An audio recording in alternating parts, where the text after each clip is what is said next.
This is gross. And we're live. There we go. We are live on GDP Facebook page, as well as the Instagram, Baby Mermaids Productions. That's where you can catch us live every Monday, Wednesday, and Friday. If you want to pound off live, you can join in on at Baby Mermaid Productions Instagram, or now on Facebook at the Gross Domesticated Podcast Facebook page. Also, I'm going to share that now.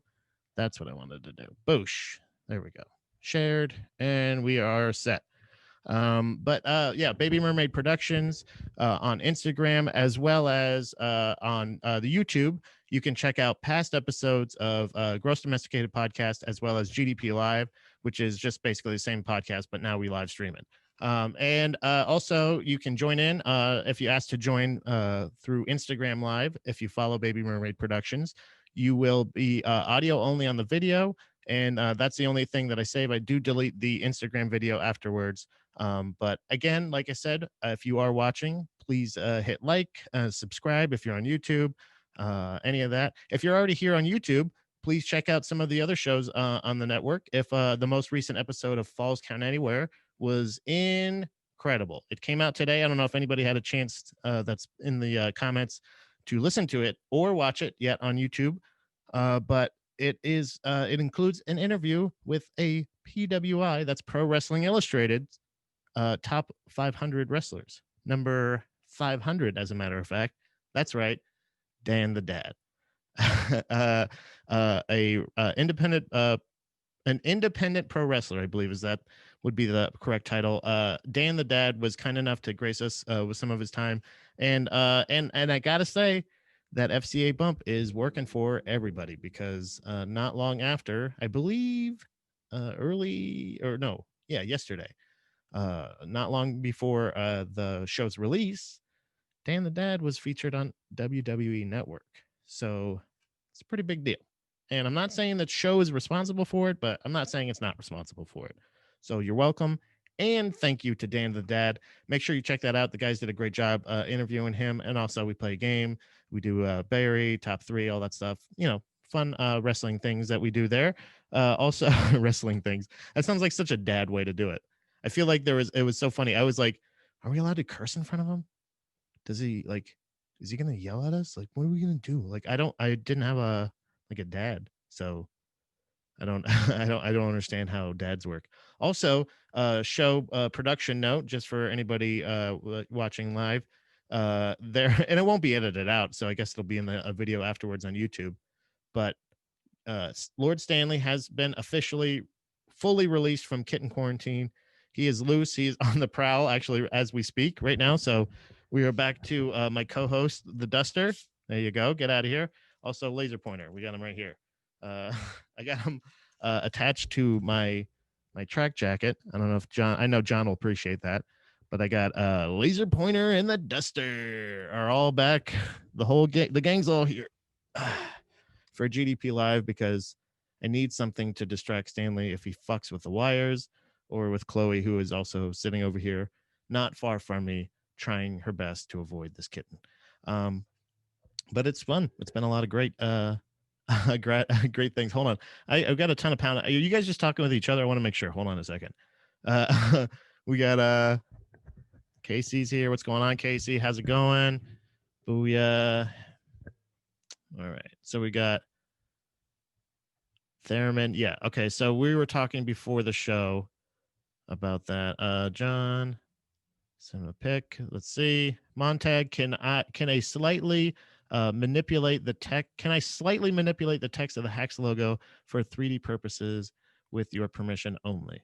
Yes, do your thing. Okay, so they were talking about production things on a different note. That's very good to know. We also says, I'm pumped to listen to the Dan. Well, it's Dan the Dad, not Danny the Dad. He's a father, for crying out loud. Show him some respect, would you? But yeah, it was really cool. That was a lot of fun, and watch it. Like I said, you can watch it live on YouTube.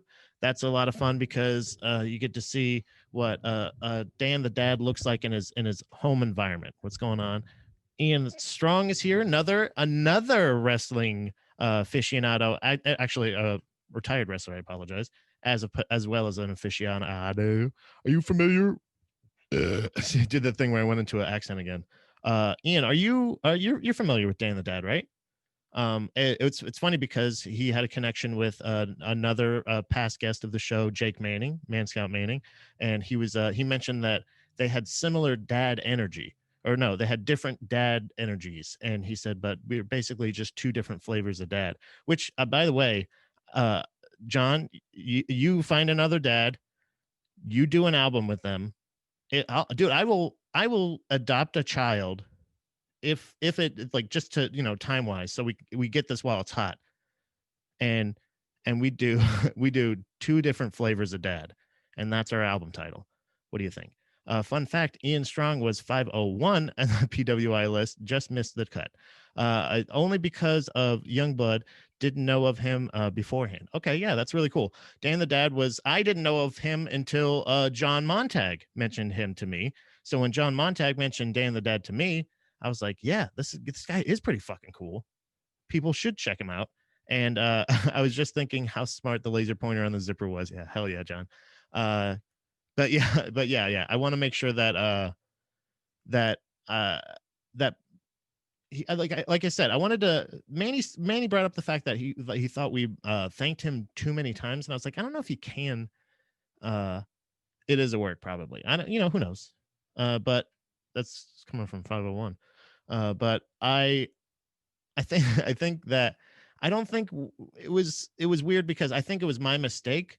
But like, if he could only give us like half an hour, like, dude, I'm gonna thank you. I'll spend probably 3 or 4 minutes of that thanking you, because obviously his time is he's a father, for crying out loud. Show him some respect, for crying out loud. Jeez. Um, I So yeah, we have the new episode of Falls Count Anywhere with Youngblood and Manny, and also Proper Ebonics out today as well. Proper Ebonics, they have a guest, Keen Cobb, Philly comic, and I believe in basketballer. He's excited to hopefully the return of basketball, and also they talk about crowds and like wanting to do well into different crowds and stuff like that. Many different things that I feel like are. He actually was, I believe, one of the runners of the Raven Lounge open mic in Philadelphia. So that's another thing that, like, there's somebody that has a huge influence on the Philly comedy scene, and was a really funny, insightful guy. And I really enjoyed the interview that they did with him and the conversation they had. If you like Proper Bonics at all, check out his podcast that he co-hosts with Lemaire and Brandon Mitchell. It is Alt Black, and you can check that out. That's an audio only podcast, but wherever you get your audio podcasts. So check that out. New Proper Ebonics and new Falls Count Anywhere out. Both of them out today on YouTube. Subscribe to Baby Mermaid Productions on YouTube, and you get to see those. Like, subscribe, do all that stuff. Tell your friends. No, you can't thank him enough. Dads love thank you'd. Oh, thank yous. I'm assuming he meant to say, and it's proper manners. Exactly. That's what I'm saying. Like, show your father some proper fucking respect. Don't curse in front of him. I asked him. I was like, I meant it as like a wrestling thing. I didn't mean it as a dad thing, but I meant to, like, I was like, what do you want us to refer to you as? Again, like I said, I don't, not a big dad. I didn't have a dad, so not a big dad guy. Not familiar with but like, I'm not gonna. Is it Mr. the Dad? Is it also? But I was asking him as a wrestler, like, how into this, because apparently, like, there's this whole Undertaker thing where he's like, I don't do interviews. I don't. He doesn't talk like that. He doesn't. He's so, what is it, kayfabe? They say, yeah, I believe that's what it is. He's like, I'm not gonna. I'm never gonna. I don't want people to ever see me as somebody not the Undertaker. So you go, oh, okay, that makes sense. I didn't know if the dad was that serious too. But yeah, that was a really cool episode. And I don't think you can, yeah, like, you can't really thank somebody. I'm not like, we didn't offer him money. I mean, I did take credit. I did message him after I saw the post about him being featured on WWE Network, and I was like, I told him, I was like, see, I was like, that FCA bump is already hitting. I was like, the episode's not even out. They just got wind of it. They got wind of him being on the show, and boom, shooting him right to the top. So Dan the Dad, keep up the great work. And also, John says, you call him sir until he tells you, come on, call me Dan. Yeah, I feel like that's it. Thank you, sir. Oh, thanks, sir. Appreciate it. Hey, come on. It's Mr. the Dad. Come on. No, wait, no, that goes the other way, right? Because it say Mr. whatever was my father. Yeah. He's a cool guy. Only 27 years old, I believe. Also, made me feel old. I go, man, Dan the Dad, he's playing a guy that I totally relate to as a 34-year-old. And he's like, he's 27. He's like, oh, I'm going to be 28 next and coming up. And I think he said in like a week or two, maybe. I don't know. Either way, great interview. The guys did a great job. So check that out. Also, what else? Oh, hockey's back this week. So that means Hockey Talk Man is going to be back. We haven't nailed down exactly. I don't think we actually nailed down a day. If we did, I may be forgetting. It's probably on my calendar.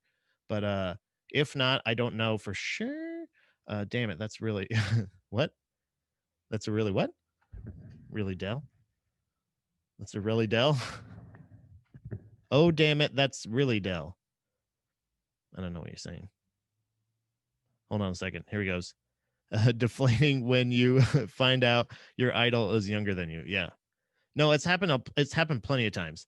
I've talked to I talked to Andy about this a little bit. They mentioned it about finding out like certain like athletes and stuff that are younger than you, and that's like that. I realized like Conor McGregor is younger than me. Most people that I'm like I think are pretty cool. Like this guy's iconic. He's huge, and it's like oh he's iconic and huge. What's going on, Heather? But like any of the like at this point now, like not more of just like a neurotic me. I think my neurotic mind, but like I feel like I don't want to, and it's not the argument of I don't want to wear another man's but name on my back or anything. It's just like practical. I Jerseys are expensive.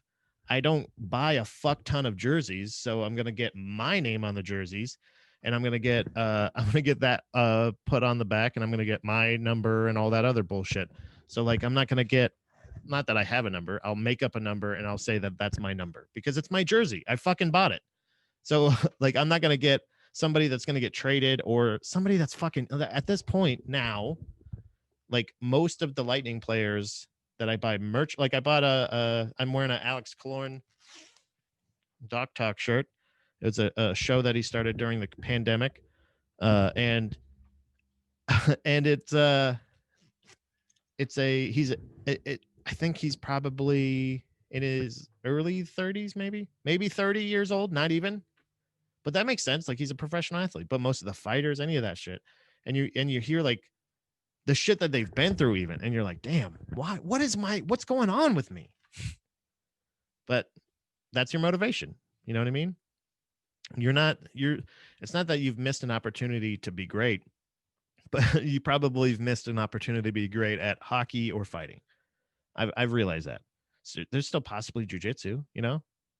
Who knows? All right, guys. With enough of this. Enough with the fucking chats, guys. I'm sending no, not you guys. Not you guys are chat's fine. I keep getting messages from the group text about politics. I'm tired of that. It's supposed to be a comedy chain, I thought.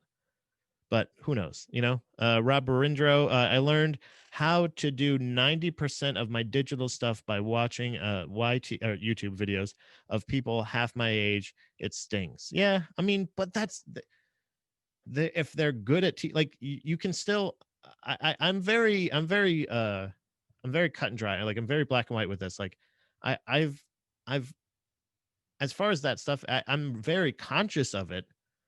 But as far as the ego goes, like if I see somebody really good at something, I don't really care. If I see a 14-year-old that's awesome at stand up. Now I will watch a 14-year-old I'll watch a clip that says, you know, this 13-year-old, 10-year-old is amazing at stand up, and you watch it and you're like, yeah. I mean, sure, they're well rehearsed. You know, I'm not as stunned by when they say like this this 5-year-old can play guitar like incredible or whatever. And it's like, yeah, but it's okay. Yeah, you teach somebody a skill if you have a passion for it. It's something that it is cool as fuck to see a young kid that is that what is it? That I don't know, persistent or dedicated, even at that young of an age, like to be an aficionado in anything. To if they enjoy it, like it's not incredible if they enjoy it. It's more incredible if if you tortured them into learning it. But and then that's just so terribly illegal. I don't even want to get started, and for good reason. We also got he said, well, learned mechanicisms. I almost said not technique, but still same difference. Also, Ron Barindro includes, he says, exactly, you can still learn no matter who is teaching. It doesn't matter. Yeah. Pat, stop watching 14-year-olds do anything. This is being recorded. Look, I don't that's a good point. I felt weird because there was a 17-year-old that subscribed to the YouTube channel. And I was like, I don't want this to be, I click every video that I post on YouTube. I let them know this is not meant for kids. If you're watching any of my shit, this is not meant for kids. I just said shit. I don't know if kids aren't, I'm not unboxing anything. I'm not playing. Do you know, like there's one of the shows featured on the YouTube channel, like the playlist I have is What About with Andy and Pat, where me and Andy just talk about fucking albums that we grew up listening to and are going to start featuring guests on the show, featuring albums that really influence them in that same way. So listen to the show if you like the show, or watch the show as well on YouTube. Sorry, not listen to it. You can, have the sound on. Uh, your housekeeping today. Oh, hell yeah, Manny. Fuck yeah. So yeah, crank it up. I hope everybody can hear. Are there kids in the house right now? Or am I on like headphones? That'd be cool. Manny, if they're not home, like don't rob them. Don't rob them. I'm not doing that at all. But like, let's see if we can, it would be a fucking hilarious prank. And this is like harmless in a sense that I don't know if you could press charge it. Even better. Hotel is even better, Manny. So okay. So this is my suggestion for a fun prank. Anywhere you go, please don't do it at my house. As any prank I've ever suggested ever. Instead of like leaving like shit or like something gross or like something that can just be cleaned away, and like it's sure they'll be traumatic and for them to be like, oh yeah, I had to deal with that disgusting thing, but not necessarily in the sense that any like real, like what are you really doing, right? So when you're there, just do a quick seance and try to like get that place haunted. And I think that would be that's a lot funnier than like, because like they're not gonna think you did it. It's the perfect crime. It's the perfect crime because they're never gonna be convinced that you're the one that got the ghost there. They're gonna think like, did I spit on a gypsy? Did I fucking, what did I do? What happened to where I have this poltergeist in my house? What, it doesn't have to be evil. You don't have to like call Satan into the house or anything like that. But I've been yeah, well, I mean, jerking off in the pillowcases, that might be that's a different kind of ghost. It's a different kind of haunting, but it's still spooky. It's ooky and spooky, and I don't like it. Rob Rindo is also pounding off. Just move all the lawn furniture to the house next door. Set up the exact same way. It'll be a hilarious interaction between neighbors the next morning. Oh wait, hotel. Never mind. Ectoplasm. Yeah, exactly. That's right, Manny. It's ectoplasm. Gross. Don't. So you're really not house cleaning. You're just going in and being disgusting in rooms. That's great. Great, Manny. I hope you're not getting paid for it, bud. Manny is working. What, you can't say what hotel. Is it local? Or is it like if I have family coming to visit, which hotel should I tell them not? Just let me know. You can let me know off. You can pound off if you want, uh but yeah, I think that's a way better prank as far as longevity. I do like a slow burn, right? So if you get like a ghost or something like that, because you can't, there's no rhyme or reason, right? But if you can summon one, try to. Do like or find out if it is haunted and then rile them up. Like do a spirit. You can get a spirit box app on your phone and then just do a spirit box sesh in the room and then just be like, and just go like, oh, like, well, the family that is gonna stay here next said that you're totally stupid and you don't exist and you're fucking lame, and then like they're gonna be like, what? Who knows? It's express version of a holiday branded hotel chain. I don't understand. DoubleTree, that's what it is. So I feel I feel like that's a better trick than rearranging the thing or coming in the pillowcases. Honestly, that's just, it's not really a prank. That's just that might be like, that's just like kind of assault. It's not really assault, is it? What is that? It's just gross. Manny, I don't approve. Manny working at a Comfort Inn Express. Get it? Because it's the John is always here for a pun, and I'm here for John's puns, guys. Me, Laser Pointer, and the Duster, as well as Chloe. She's our producer. Producer. Beat you to it, John. Producer. Purr. Deucer. Deucer. That sounds like it just said goodbye to a frat dude. Hey, Deucer. Yeah, dude. Deucer. Yeah. What is it? New episode. Boom. Boom. Hockey's back. So actually, yeah, look for Hockey Talk Man. I don't know exactly where we're going to stream yet with that. It's definitely going to be on Instagram from the Hockey Talk Man, Facebook, or no, sorry, Instagram. Why did I just say that? I'm going to stream from the Instagram from the Facebook. No, I'm going to stream from Instagram Live on the Hockey Talk Man account. Brandon and I will be streaming from that one, as well as I'm assuming probably YouTube, but I don't know. We'll figure it out. I don't know if we'll have to do it remotely. Who knows? But as of right now, everything is open back up. So we're getting hockey. UFC's coming back this weekend. And I started jujitsu back this morning, 6 a.m. Was in there trying to choke my buddy, and not completely successful. I was good with the technique, sure, but I remember the technique, but I'm not as good. I'm not as good as, obviously, because as soon as I took a break from jujitsu, I took from the week before November, or no, week before Thanksgiving in November until today, essentially, until this morning. So I took that entire time off and did no physical exercise that entire time. Nothing. I didn't do anything. I slept in a lot of days when I could. It's harder now with the boy, Lord Stanley, running about. But um, I slept in.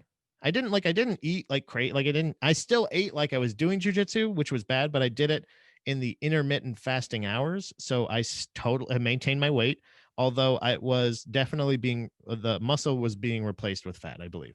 So, but I never went over my weight. I just lost a ton of muscle probably. And who knows how sore I will be tomorrow. But as of right now, I tried to pace myself, and it was nice to learn that I still remembered how to do it. Much like comedy, the longer it's been since I've performed live in front of people, whether it be at an open mic or a show or anything like that, sometimes it's hard to be like, oh, do I fucking like? Do I remember? I don't remember my jokes. Do I remember my jokes? Do I remember how to be funny? So full transparency, that's a lot of what this is become, but it's also in the hopes of building a stronger, larger community of peepers and pounders out there. So with that, I do go into the next portion of the show, which is to announce the Baby Mermaid Cash App. Thanks to Josh Dway, not brought to you by, I guess, yeah, brought to you by Josh Dway. Might as well say it. Josh Dway. Josh Dway is solely responsible for not the Baby Mermaid Cash App, essentially, but the fact that Baby Mermaid has a Cash App. I told him many times that I have PayPal, I have Venmo, and he jokingly said, "Oh, you don't use the." He said something about the fact that the Cash App is the Black money app, and I was like, "What?" I had no idea. But it's also just mainly because it's a little easier to use. I don't know if that's why he thought that, or I think that's just the one that he uses. So, so maybe he's like all his white friends use Venmo, all of his black friends use Cash App, but I have all of them. I have PayPal, Cash App. I have a debit card. That's, you know, that's the lowest. That's probably the lowest balance usually. But I try to, I try to make sure that, like, so this year, I guess kind of a resolution, but mainly just because it's a new calendar year and a new tax season essentially. I'm trying to make significant growth. I made quite a bit of growth during the pandemic year, considering the fact. So part of 2021, 2021 is growth, even more growth, and that's hopefully with having bigger and better ideas. And one of the bigger and better ideas that again we Premium Ron and I will were talking about earlier before the show was an idea that I had for I want to basically, one of the things that again if you we were talking about it earlier, like it's a passion of mine, something that I would it's something that I love to do. Play music. I love playing music. I would love to record somewhat of an album, uh, whether it be music. It's gonna be comedic for sure. I know it's gonna be comedic to an extent, but I wanted to try to write a song uh, with a brand new, like, not like completely, obviously it's not going to be fully just one instrument, but I want to get a sense, getting an electric bass from a friend of mine. He gifted me, just gave it to me, this one that I think was given to him years ago that has just been collecting dust. He never learned bass, he didn't really give a crap about it. He gave it to me, and immediately it inspired me to write more and more. I've written more and more since then, just like I was before, like picking it up, much like jujitsu or comedy or any of those things, out of nowhere, just picking, going back into the same routine of wanting to play basically every day. But one of the things that really keeps me interested, and I think would be good as far as, because I know I have the ability, uh, is to write a song with a new instrument. Each song has a new instrument that I've learned to write that song. I've done it with an accordion with a buddy of mine, Elliot, back in Florida, and we've done it with things before. I think it would be a really cool project. I don't know what it's called yet. I obviously I'm happy to crowdsource that as well, but that is the first official pursuit that I'm focusing on with the Cash App for Baby Mermaid Productions, because it's this is meant uh to pursue further things, whether it's the season 2 of Hacks, obviously is another one of those things that I'm putting out there to say, like, you know, it's literally, it's going to be anything from and if you have an instrument, this is another thing, it doesn't have to be just monetary either to help out with this project. If you have an instrument that you don't use or you don't like, or you or just feel compelled to let me borrow it even. I mean, I don't know if you really don't, I can't promise that it's going to come back in the, I mean, I can promise that I'll try to keep it in the best condition, but really just give me the instrument. I'm the captain now. Okay. But I want to do this album where I write a new song with each instrument. And one of the instruments that that Ron, Premium Ron, was bringing up before the show, as he was pounding off on Instagram, was a theremin. I am not intimidated at all by a theremin. I would love to, and I know I could figure it out because I basically understand the dynamics of it. I don't understand the technology or the the direct actual, what is it, mechanics. I don't know the mechanics, but I know the idea. I get the idea. Let me say that. I don't know the mechanics, but you know, a recorder, I played recorder in elementary school, I think, just like everybody else, but since then haven't touched it. I'll give it a shot. I'll feature it in something. And that's the beauty of it, is the instrument will inspire the way I learn the instrument, because I won't look up YouTube videos about it. I'm not going to do that. I don't learn that way. I'm sorry. It's not nothing against you, Ron, whatsoever. Premium Ron, pounding off in the comments. And I'll catch up to you guys. I see you guys pound. Don't you worry. Don't you worry. I'm going to be catching up to you guys. I hear you peeping, and I'll be a reading. But if I can do this, and guitars, like I literally the only electric instrument I have right now I have is a bass guitar. They don't all have to be electric, but they would be easier.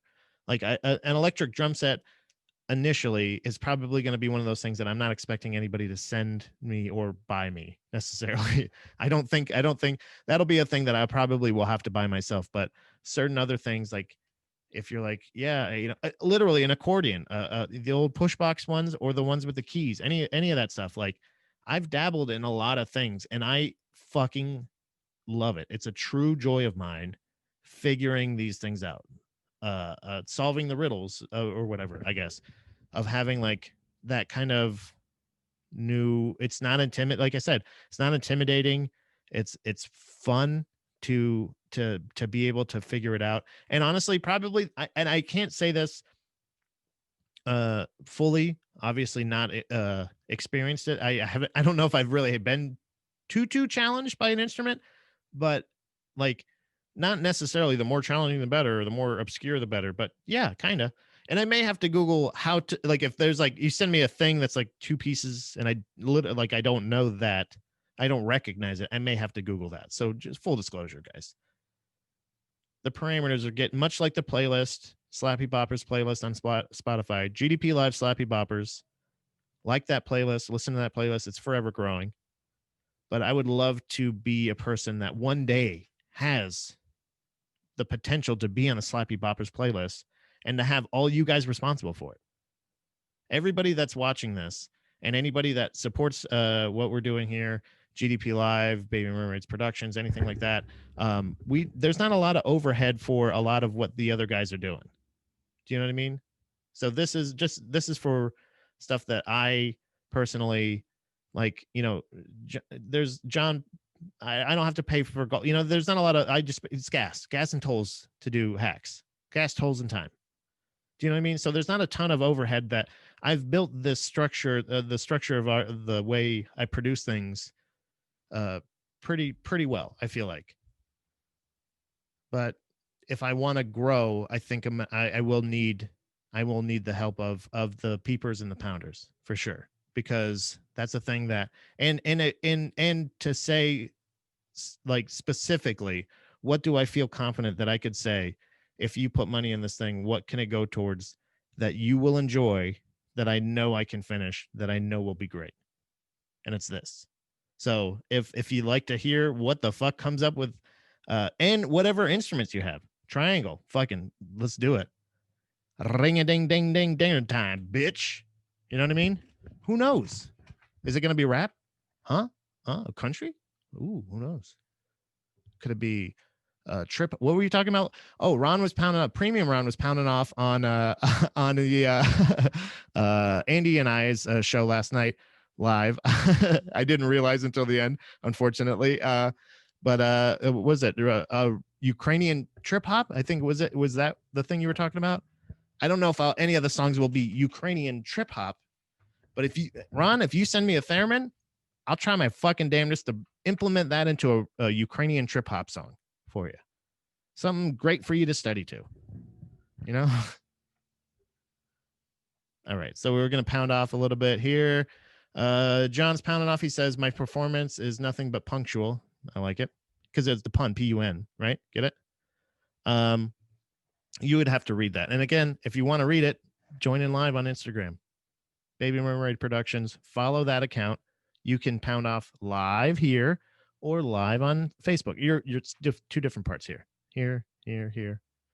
I got you everywhere. Adult karate talk. Yeah, we'll get back to that. Trust me. I'm sure I'll talk more jujitsu. Dark Money Super PAC. Yeah, Ron is deep into that, and I'm hey, if that's what it is, support me super packing all over your face. It's going to be great. You're going to enjoy it. It's going to be enjoyable. Trust me. Will I be able to do it live? Probably. It's going to be loading a lot of fucking instruments. Maybe I could do it to a track. Who knows? But it's more exciting to do it live. But I've got plenty of room for instruments. I have not run this past Dom, so that'll be fun. That'll be a fun episode next week or whenever she's on the show again. She's a busy lady, so she's not in the house a lot. So actually, this is best. So she's not in the house a lot. I can make a lot of noise when she's not here, learning the instrument. So when she's here, it can be like, hey, look what I came up with today. It's more exhilarating. The bass gets boring after a while. I mean, it's fun. I can do that. I can do that every day if I wanted to, but if I had a what is it? What is it? Xylophone? Fuck yeah, dude. I would love a xylophone. Boop boop boom boom boop boop boop boop boop. Boom. Now maybe I'm making a cartoon. Who knows? Again, the possibilities are endless. But to truly grow to that measure, I only can reach out to the peepers, the pounders, everybody out there. So like I said, also, so we got some more pounding off here.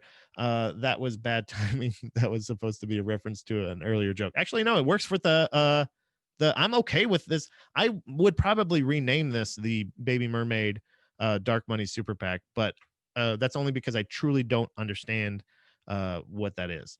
So we also have John's pounding off as well. He says, you are the flea market. You are the flea of Central PA. P, if you will. I like that. Okay. P. I'm P. PEA. PEA. Pat is now P. I'll take that. Ron signs off. Premium Ron signs off. We're in for it. He also says, just make something out of your element. The natural traits comedy will happen naturally. Just learn to think laterally and trust your intuition. And that's the thing is when learning a new instrument, you can't help but say like, well, the difference angle on IG Live. Yeah, absolutely. Yeah, that's the and see, you don't notice that, Heather. If you don't pound off live, you don't realize that stuff. So the kitties are doing great. Don't worry, wife. Everything's under control. I've also just informed the entire peeping and pounding audience that I have now found full purpose for the Baby Mermaid Fund. That is on the Cash App as of right now. Again, the Cash App, the cash tag for Baby Mermaid Productions is BMPPG. And all money added to that as of right now is going to be put into the new project.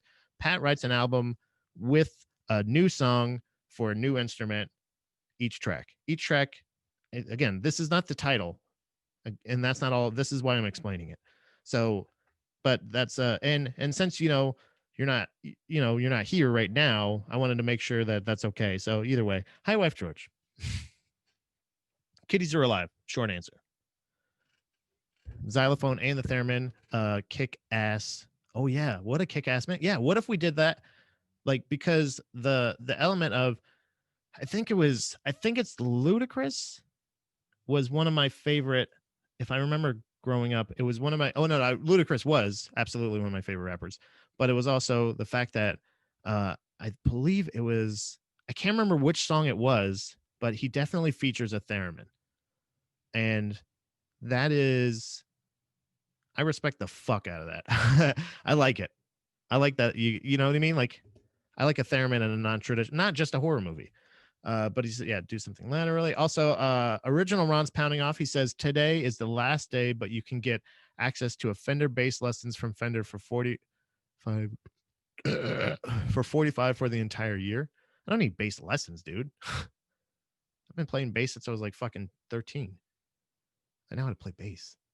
Sorry. No offense, Ron. This is me explaining that you can send in any instrument and I will write a song with it. Guaranteed. All right, everybody's pounding off. I like it. But that's the idea. So officially, comedy, sure. There'll be some comedy in it. There'll be elements of, but there's definitely going to be the I want to have, like I said, I want drums, guitar, like I said, an electric guitar. I was in Second and Charles, and it doesn't have to be like a fucking Strat, or like it doesn't have to be the highest end. It, like, I've fucking jammed out on kids toys instruments before. Kids toys instruments, like, they slap and they bop, especially if you get bop it. You know what I mean? If you get that then that slaps, bops, and everything, twists, pulls. You gotta if there's also a one now where you shake too. I think that's weird too.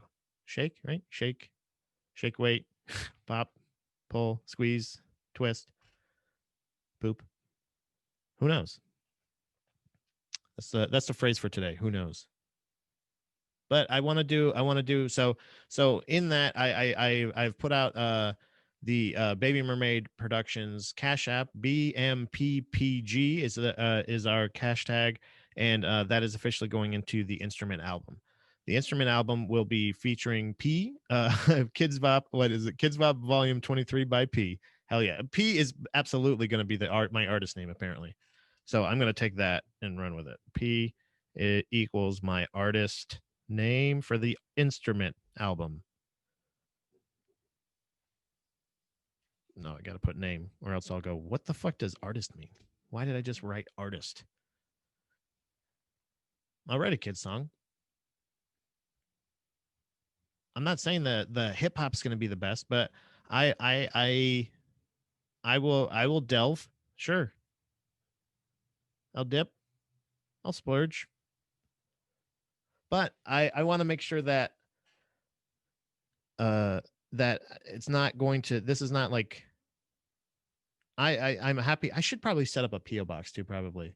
I have the email open as well. So if you want to email the show, you can email Baby Mermaid Productions at gmail.com. That's Baby Mermaid Productions at gmail.com. If you do have an instrument that you would like to donate, we can set something up, either meet, or I can give you an address or whatever. I don't know. Or if you just want to fund it, and just say what it goes towards. It doesn't even have to say that this is for this. I'm buying you a this, or I'm doing this. If you just donate, whatever money goes in there, that's just what it's going towards. So if you have suggestions for instruments that you want me to look into, I can start pricing shit out and figure out what the first track's going to be like immediately. So I had theremin on there. I don't know. I've never theremin. I'm not spelling that right. I mean, you probably did earlier, but I'm not going back there. So theremin, uh, xylophone. I know xylophone starts with an X, um, but even that stuff, like, there could be somewhat of a. If I just type it in, I don't think I'll get from. I think it's Facebook directly, because there's a problem with the instruments that I've heard, at least from Facebook. There's they advertise that they look like this or whatever, and then you get them, and it's either, I've heard of people getting completely different orders. Now this again was during the COVID, the first initial spike, but there's also problems with, I think, not getting what you ordered. So I don't know if that's the best case. So I would like to buy in person, or if you have a thing. What's the little mini guitar, the little itty bitty classical mini guitar that they have, the mandolin or whatever? I'd like to learn that. Banjo would be cool. I've never played a banjo. I've never tried to. I've fucked around a little bit, but I never loaned a banjo. But banjo would be interesting. That'd be a challenge for sure. Just looked up theremins. I was gonna Amazon you one, but they are like 300. Yeah, see, yeah, they're pretty expensive. They're super duper precise. Obviously, they have to be like, it's weird because they have to be tuned, I believe, just electronically. Like, they have to be like frequency correctly. So sitar would be cool. Yeah, hell yeah. Sitar. Anything that has sitting in the name. Man, oh man. Snorlax. Yeah, so sitar would be cool. I hope I wouldn't get any kind of. I would not be disrespectful, obviously, to any cultures, but obviously there's a possibility that I could get in trouble if I'm, fucking around with too many. If there's like a religious or a cultural connection to, I mean, there is with any instrument, right? But bongos, there's plenty of hippies I've seen in Tampa playing bongos in drum circles on the beach, and nobody's picketing them. So I don't know. I want there to be consistency in the fact that as far as, like, if you have too similar. Like, so you don't want to have like, so like the pacing of the album is going to have to be something that is thought of with what instrument choice I have, because I want to be able to feature all of the songs and have them all be enjoyable. Not unlike Toy Story, how like, you know, how a lot of movie studios and stuff start making kids movies where they're entertaining for the kids and the adults. I don't necessarily want this to be the raunchiest thing, but doesn't mean that I'm not going to write some raunchy ass lyrics. I don't even know, by the way, I'm not even great at lyrics or singing necessarily, but we'll find out. That's going to be fun. I know I can figure it out because it's the one that it's the vocals, and as far as that stuff uh, has always been the thing that impresses me the least.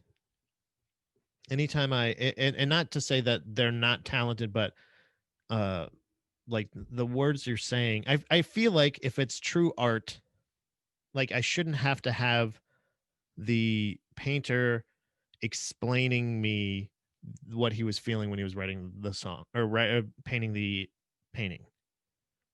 It shouldn't be, you shouldn't have to explain it to me. I should be able to, you should have been able to convey that with your art. So, and it art is subjective, so it's not going to necessarily have the impact that you intended on everyone anyway. So just let it, if, either trust your art or, you know, do better. You don't have to just, so when it's like lyrics and stuff like that are just like saying, this is how I feel. And especially the more, it's so funny that the more nuanced and the more, uh, I don't know how, actually, I honestly don't know the words, but it's essentially, I don't know how. So I almost always go comedy with those, with lyrics or anything like that, because I don't know exactly how it would be metaphors. I guess that's the word. That's the word I was trying to think of. The most metaphors that are like most of the metaphors that are used, I do appreciate sometimes some wordplay and things like that. Every Time I Die, I feel like is pretty good at that. No Effects is pretty good at as that every once in a while. And those are the band, like again, those are the bands that I'm saying that I enjoy listening to the lyrics. Also, like I take them, you know, but I don't put a lot of value in that. I just kind of, but I know a lot of, I know Dom is one of the people that she likes to read lyrics a lot of times. She likes to sing along and stuff. And a lot of people do. I'm not criticizing that. It's just how I personally take it in. So hopefully this will help me to respect that side of that as well. Like I'll learn and grow even more with that too. So this is, you know, this show, baby, oh mama, it is going off. I am so appreciative of all the support and the, and honestly the incredible artwork too. Ron Barindro at Ron Barindro is working on something. I don't know what it is. He gave me a sneak peek that looks cool as fuck. It's cryptic as hell, but I like what he's doing for Baby Mermaid Productions in general. John always does great photoshops for the show, stuff like that, and stuff like that is cool. So I want to be able to add the other thing that, like, yes, this is the thing I'm good at too. I talking a lot, I guess, for 2 hours every other day, but also I would like to do that other thing, much like jujitsu. Uh, I would like to do that thing that I really love doing, and also challenge myself, much like these other things, like talking a lot for 2 hours a day and so on. WAP and was NPR's song of the year. Let that sink in lyrically. Oh man. So yeah. So does that mean, okay? So in, hold on a second. Let me take a sec. You just, did I just beat NPR? Did I prove NPR wrong by saying, yeah, lyrics don't really matter? Or is just that I mean, there's gotta been a lot of music released this year, especially NPR. That's very interesting. Was it a joke? I think it's a joke, right? They don't joke a lot on NPR, do they? They don't seem like a lighthearted bunch there. Hold on, let me look that. And not that I don't trust you. Hold on. WAP has some amazing lyrics. Okay. NPR Song of the Year. Yeah, like when she's like with a what, but that those lyrics are pretty cool, right?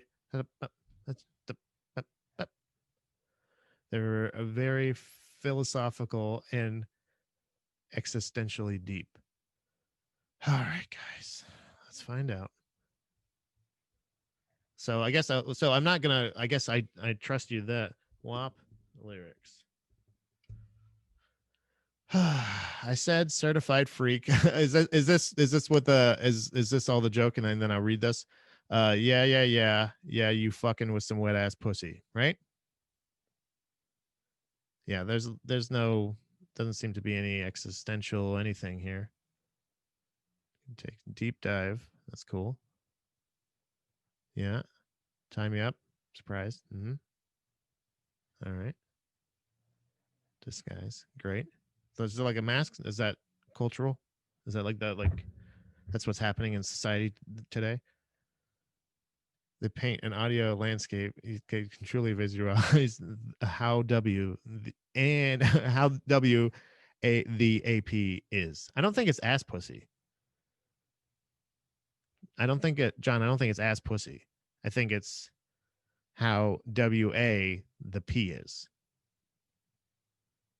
I like that AP is the now is own noun and it's in this scenario. Well, Ron, I don't think it is, and I don't know what nouns are exactly, but there's definitely no philosophically lyrics here coming from the guy who can't say philosophically.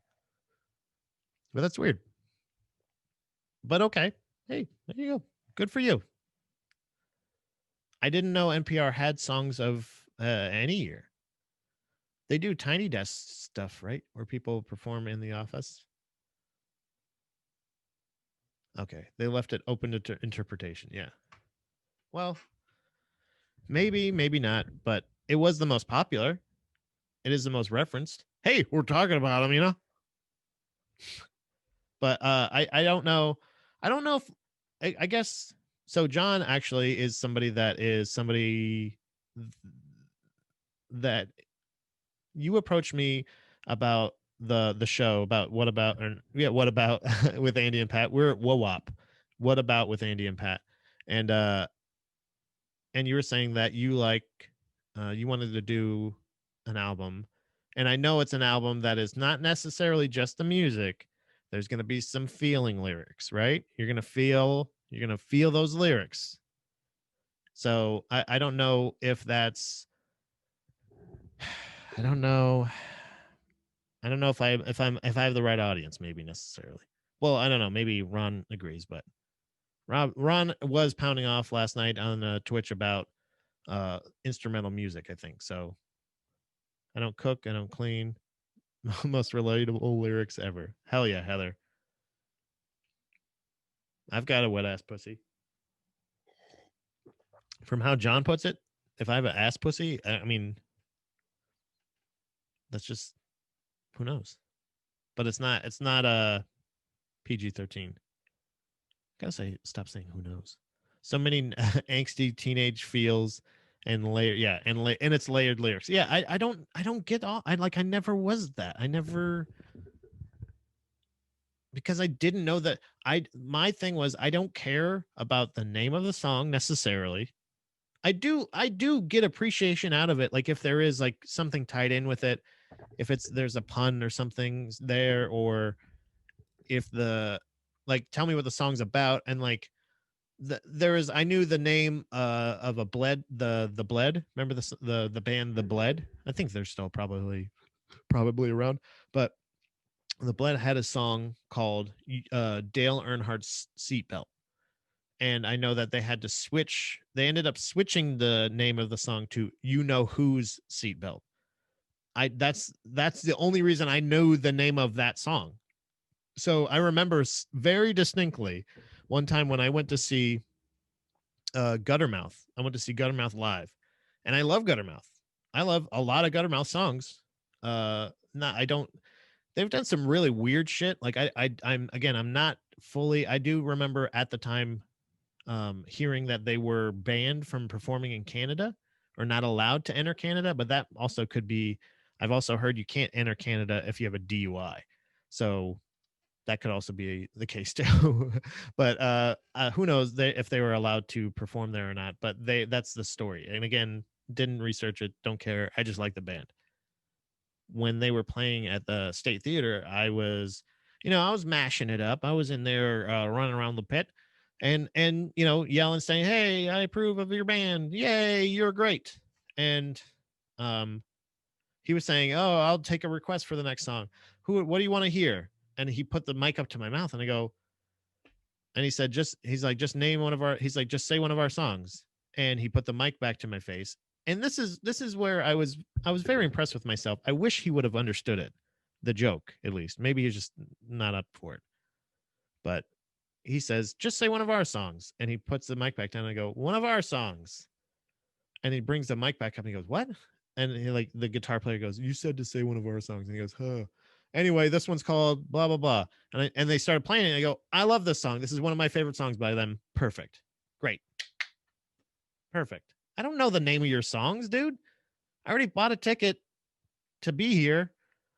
I'm here for the music, man. It doesn't make sense. I understand that. To have favorite name. I don't know the names of every NoFX song. I don't know. Bye, wife. I love you. But yeah, Montag's pounding off a little bit here. He says so many angsty teenage feels in those layered lyrics. The album I chose is 2003 songs to finger to. Premium Ron's pounding off finger blasting AP new album of the P. Wait, hold on. New album from P in 2021. Hell yeah, finger blasting. I like that. Give me everything. But I want to have so a lot of times when I was recording music tracks or anything like that with like a buddy of mine, anytime I would name track the actual instrument tracks, obviously, like what they would have to be, and it would be effective names and everything. But the names of the songs, I don't care. The fast one, the slow, the second one, the third one, I don't care. This is the next song. I know, I don't think, and I don't exclusively listen to instrumental songs. I see the lyrics more as another instrument. I don't see it as a full on thing. So John's also pounding off here. He says that was my biggest fear going to shows when I was younger. I never really knew the correct lyrics, and I'd always panic that I'd be in the audience, a member, or yeah, I'd be an audience member, and they would put the mic in front of me to sing along. Yeah, because that's the thing is, so that's when that's truly why initially I started standing kind of further back at the, usually most of the shows I go to, there's a mosh pit at that time, especially, but I would stand right at the mouth of the pit, like on this side. So really, actually, if you are there and it's like I mean, really, I'm not really that scared of most of the people in it, at least, but if you keep your hands out, or if you kind of keep your wits about you, you get a nice breeze, people driving by, nice BO breeze, instead of just kind of getting BO breeze would be a nice Old Spice scent, but you get a nice BO breeze coming by, and then also you get a great view of the band. You're very close. It's the best seat in the house, at least at the places that I would go to. And so you're far enough away where you're not going to get any crowd participation. You're not going to get crowd surfers slamming on you. You're not going to get anybody doing that. You're going to get somebody pushed into you and you push them back. And then there you go. Somebody falls down, you pick them up. There you go. That's all you got to do. Put your glasses in your pocket. You're golden. That's all you have to worry about. But if you're up close, then they're going to go, hey, you're here to see. And I totally understand why he would ask me. I'm cheering for your band. I paid to see you. But like when it comes down to it and you go, what's your favorite song by us? I'm like, I have a lot, but I don't know the name. Can you play that one where you go, you know that one?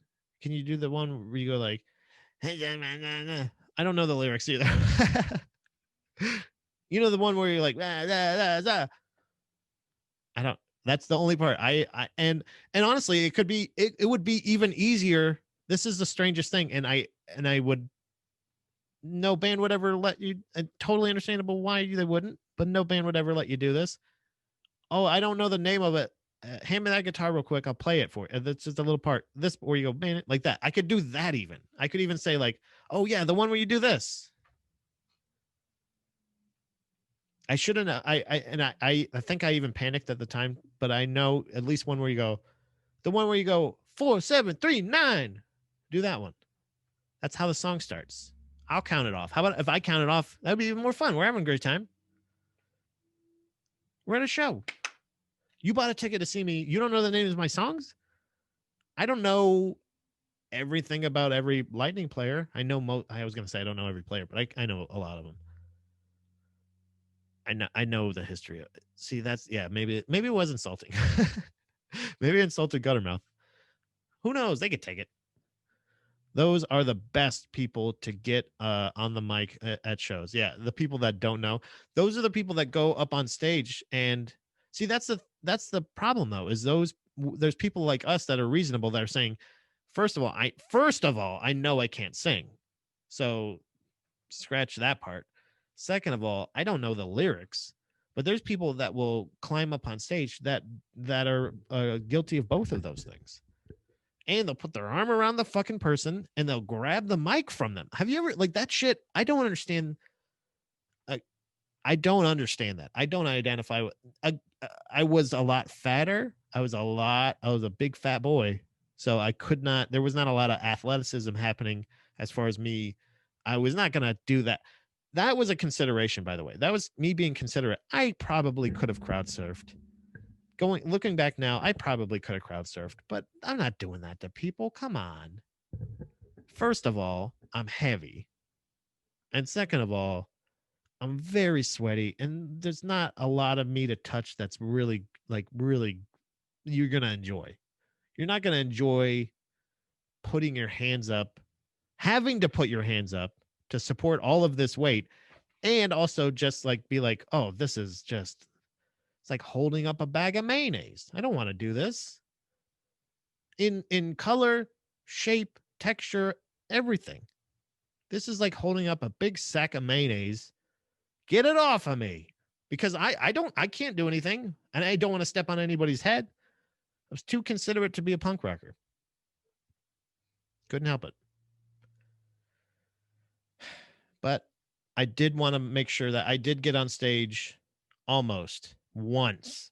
And the only time I actually attempted it and was like, I don't care what I look like and I don't mind if I look like an because that was another thing was doing it in public, like actually getting up on somebody's like show. It wasn't even necessarily that. It was me trying to get up on the barricade to jump on. It was during the Dead Kennedys. I was seeing the Dead Kennedys live at Janus Landing in Florida in downtown St. Pete, and it wasn't the original lineup, but it was the original lineup except for Jello Biafra. I believe it was everybody but the original lead singer, and it was it was uh fuck, what was his name? Brandon Cruz. Brandon Cruz. He was the lead singer of Doctor No, and he was also uh he was on a fucking weird ass like sitcom or something. Hold on a second. I gotta look this up real quick. Brandon Cruz. I think it was something Courtship of Eddie's Father or something. I don't know. I don't even know the show, but I feel like I know that. How do I know this information, right? But I don't know like how to read. I don't know how anything else, but I can play it. I'll figure out a mandolin. So Brandon Cruz is an American actor and singer, best known for his role in as Eddie Corbett, son of widower Tom Corbett, on the television comedy drama The Courtship of Eddie's Father. What the fuck is that? I have no idea how I know that. That's just how that's much like Guttermouth being banned from Canada. I'm gonna look that up too. Oh, I'm at it. I'm on a roll. Guttermouth banned from Canada. In 1998, Guttermouth was banned from performing in Canada for 1 year on charges of public indecency after Adkins exposed himself on stage in Saskatoon. And I believe that's the lead singer, I'm assuming. So interesting. Now we know. See? And knowing is half the battle, right, guys?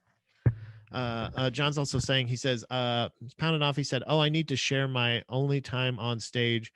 It was my favorite band's last show ever, and the last song ever." Hold on, did he? What are you? He's probably working. You can ask to join. Tell a story. But I got So he said, last song ever. I somehow got pushed on stage, and when I went to dive into the crowd, I made it maybe 3 feet. It's still on YouTube. I'll share. Hell yeah. Yeah. Share it in the comments. Either share it here or on Facebook. Actually, share it on the Facebook comments. Those will live on past this as well, if you can. Oh wait, you're not on Facebook. Never mind. Share it here, and I'll pass it on. The timing is off. Don't worry about it. No, you're good. No, we're still talking about bands. Don't worry about it. I was at a Antwood show. Jesus Christ, and watched what is that? Yolandi get goosed during a crowd surf. Mosh pits are ripe for goosing. Be careful crowd surfing out there, folks. Yeah, I would agree. And that's why I was always very surprised and honestly very careful when ladies were crowd surfing, because it was like I don't know, like I know that like it's supposed to be I keep them flat. I always kept my hands flat as possible. I never caressed, never like poked, never tried to get anything. Tried to keep all fingers and thumbs flat, just as a basically a table for my head, and just push off anybody that landed on my head. The only time I ever like grabbed something was when it was a shoe, when it was a hand or a foot, like just to help spring them on. Like, go on now, get on. But yeah, I don't want to. Early on, it was a consideration for. I don't want to be like, oh no, here comes a fat guy. He's gonna dive on top of us. That is not. I understand people's concern. I would absolutely understand people's concern with that, because I don't want to have to deal with it, and I would hate that. I every time I saw it, I was like, come on, man, what are you doing? We don't do that. That's not for us. We don't do this. I'd crowd surf face down trying to catch a bird grab. Montag rules so hard. Yeah, he does. And that's why he wants to, that's why he was trying to crowd surf. He was trying to get so hard. You know, it's a power move. It's absolutely Ron. Absolutely right, Ron. It's a power move. It's a power grab and squeeze, hopefully. But there's all kinds of assault that could happen at a fucking show. I always thought that too. Whenever there was a girl that like, it would bug the shit out of me, because I don't know if it's just a big guy thing, but a lot of times, like, I'm just here to watch the show too. I'm not here to get in people's way. I'm not here to bully anyone around. I just want my spot in the crowd, like you want your spot in the crowd. So, and a lot of times, I think maybe most of the people in the crowd, maybe not everybody, but maybe you've been at a show like this, where most of the shows we went to probably were you're pushing around down there. There's a little some mashing and some diving. Mashing, you're diving, you're poking, you're prodding, you're pushing, you're squeezing, touching, you're loving. But there's not like it's not on purpose. Somebody bumps into me and pushes into me, it pushes into you, right? But so many fucking times there would be like a little guy or a little lady right in front of me that like got in front of me, and I was like, of course you can get in front of me because you're smaller than me. Why? I'm not going to force you to stand behind me. Yeah, I'll let you in front of me. It doesn't matter. You don't take up a lot of room anyway. But then I would get pushed into them, and they would do the thing where they go like, come on, stop, get back, and like push real like that, like. And then every time I push them really hard back, but then that was me. Because you have to understand, much like Chloe and Stanley trying to coexist. They need to know. Sometimes you just kind of need them to get whacked. Sometimes you need to understand. No, this is how it works. If you're standing here, I'm trying to stand up. I don't give a fuck. Stand up, Theremin. Woo. I just need to stay upright, because if I fall down, it's gonna be bad. I don't want to fall down. It's harder for me to get up. I'm a big guy. It's hard. And I'm not trying to, and again, it's flat hands or like this, trying to keep my hands like this. A lot of just existing in an area, getting pushed around, and it's fine. I'm used to it. Premium rounds also pounding off. Also, dude, the visual of a person crowd surfing face down has me chuckling out loud. Hell yeah, dude. You gotta see it. You gotta COL, John. Pound off, bro. Pound that one right there, bid. Peeping and pounding. But I was Brandon Cruz at Janus Landing. He was filling in or replacing, I guess, for this tour, Jello Biafra, because they are not friends, I guess. I'm not looking into that. I don't give a shit about the feud. They're both weird. I think East Bay Ray, the guitar player from Dead Kennedys, I think is like conservative or something now too. Also, like it's really weird. Or it's like he's like a super duper Trump supporter, which do whatever the fuck you want. I don't care, but that's weird to be in a punk band like that. Johnny Ramone was super conservative also. I'm judging. I don't give a fuck. There's a, so I was like, they're playing Holiday in Cambodia. That's probably a song, one of their more popular songs that people would know. It's most likely on a video game that you've played, probably Tony Hawk. And they're playing this song, and he says, like, fuck security, like everybody up here for this last one. This one's called A Holiday in Cambodia. And then they start playing the song, and and then all out of nowhere, yeah, today on Judge Pat. Dude, it's that time. I used to go in and out of nursing homes all the time back in Florida, and this is primo time for daytime judge shows. So this, maybe the next time you see me, maybe I will be in a judge robe, Heather. That's a great idea. That'll be the next show that'll be funded by the Baby Mermaid Cash App. So join that. Kara, happy birthday. I know you hate that, but I don't care. Ron's also saying Johnny was a dick. Who's Johnny? Oh yeah. Yeah, see? He knows punk bands. There is Johnny Ramone, I know. I forgot that Ron is likes punk bands and shit like that. But there's a East Bay Ray. That's what I was talking about. Jesus Christ. Hold on a second. Ron's pounding off, John's pounding off. He said dibs on being the bailiff on Judge Pat. I honestly thought Ron was saying the same thing, like right after you, because you guys both pounded off at the same time. But he says, or should I say, he was a dick? Yeah, he was a dick. I remember it was weird. I watched a documentary about the Ramon, and John, you're absolutely bailiff because nobody else was going for it, so you got it, bud. But I remember I saw Johnny Ramone in a documentary. It was a Ramones documentary. Is about them touring the world and stuff like that, playing these huge Asian fucking arenas packed with Asians, just packed. They were playing the Asian tour. I don't know. And I remember there's one point that like totally took me out of it. I was like, kind of like, what's going on with John? He seems weird. And then out of nowhere, he says something about, and he referenced his cherry red asshole. And he said cherry red asshole. And I was like, ugh.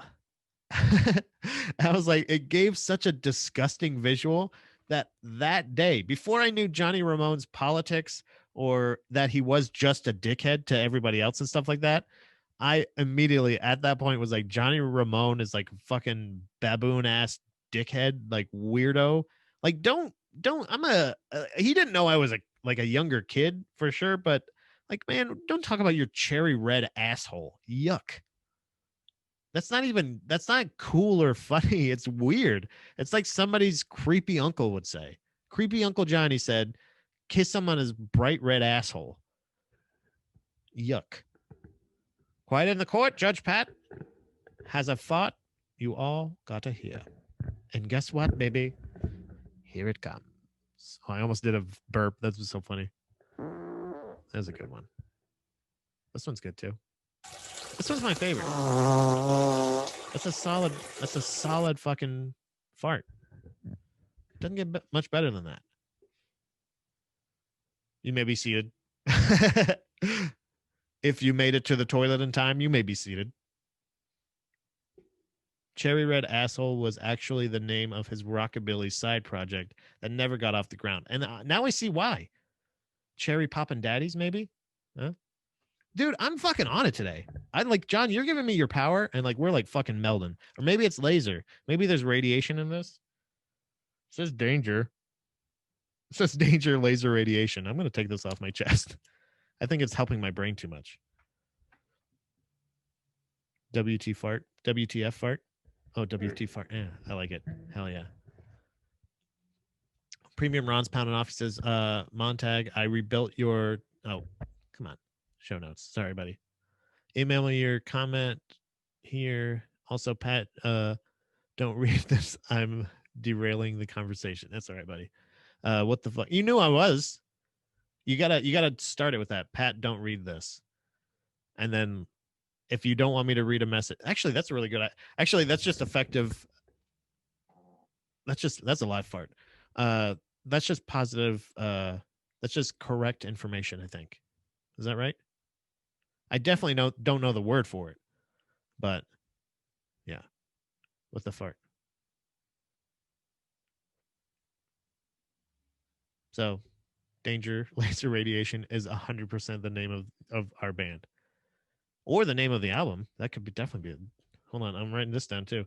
Danger Laser Radiation. I think you spelled it right too. Hold on.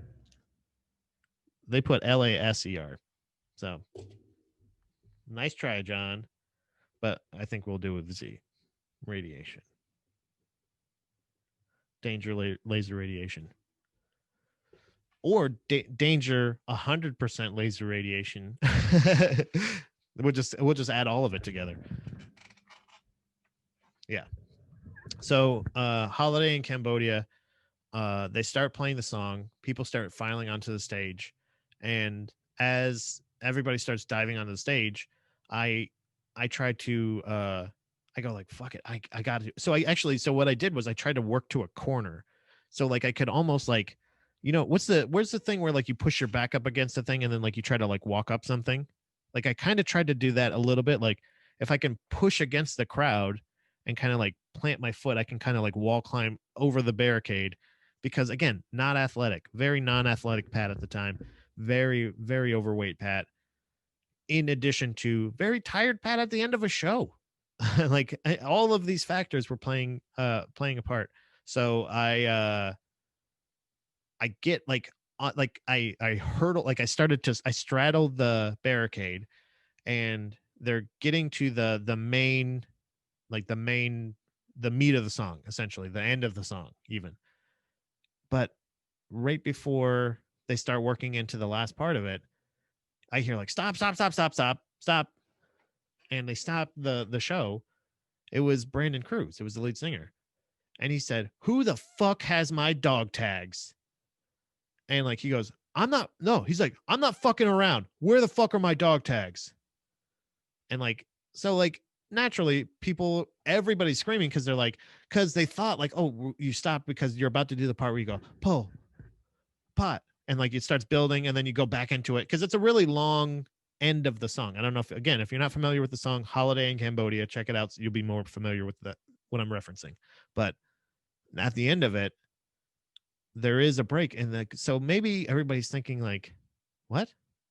But it gets so awkward, and it gets so he halts the show, much like Ron did with his production comment to John. But I do appreciate it. Trust me, artists at work, never a problem here. You do you, Booze. Booze, Booze. That's for you, John. I'm doing it all day. I'm mouthing them. You type them, I mouth them, baby. Pound, I peep. You peep, I pound. I pound a peep, peep. But he says, he's like, he's like, seriously, I want to know who has it. My daughter gave me that dog tag. that dog tag has my daughter's. It's some special necklace that he had. It has like it's a dog tag that I think his daughter gave him, or has his daughter's name on it or something. And he completely stops the show. At my very young age, I think still possibly either in middle or high school, I realized in the moment, why did you wear it on stage? Like, I don't understand. I said, if it was so important, like I take my glasses off every time I took my glasses off before I got, and no family member gave me these. My mom bought them for me, I guess, but like the eye doctor gave them to me. It's not like there's no sentimental value with these. I need them to see. I feel like it'd be more dire if I was like, hold on, where are my glasses? But how, and in addition to that, I was thinking, how could you be dorkier than saying, oh, everybody thought my glasses or my shoe. Oh, my shoe fell off or whatever. You just got to kind of take it, man. Look for them if you can, but get the fuck out of there. You shouldn't have been wearing them in there. I mean, shoes you have to wear, like, but still, it's definitely somewhere here, and it'll get kicked up. Eventually, just look up. Eventually, somebody will hold it up in the ground, and then you say, "Oh, that's my shoe." You got to wait it out. There's a lot of show etiquette here. But show etiquette, nowhere in show etiquette does it say, even as the lead singer, even as the band, as the performers, the people we all paid to see, that we don't know the names of the songs. Don't just stop and say, you stole my necklace at the punk rock show. You know, like you can't, if it's so fucking important to you, don't wear it at the punk show and then invite a bunch of fucking punk rockers on stage, you dumb shit. You stupid child star fuck. Supplementer. He's not the child star fuck.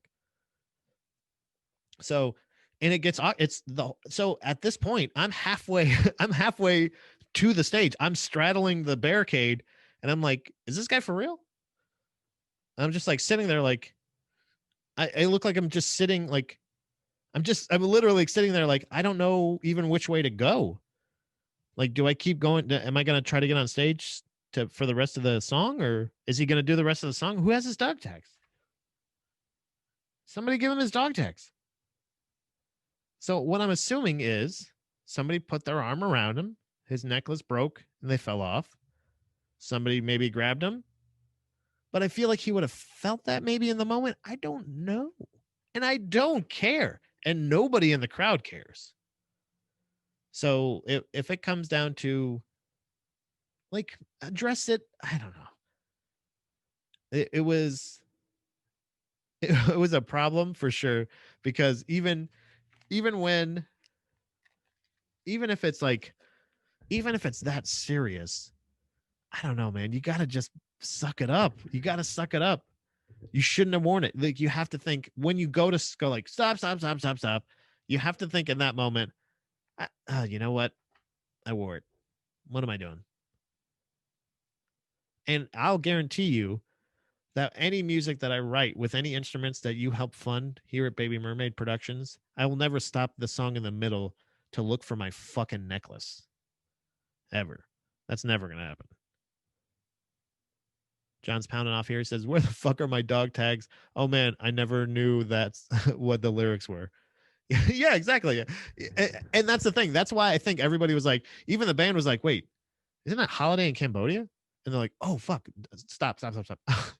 His daughter's fucking dog tags that he gave him. I don't know if his daughter served.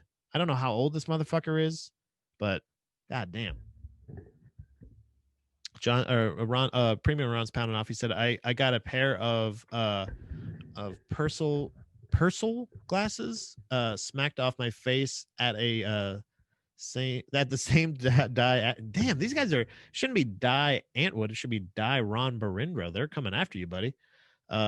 They were lost to the abyss of the pits. Don't wear accessories in the pit. Yeah.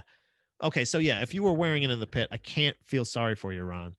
I don't know what Purcell means, but I'm assuming that's probably expensive. If I don't know how to properly say it or what it is, it's probably out of my price range.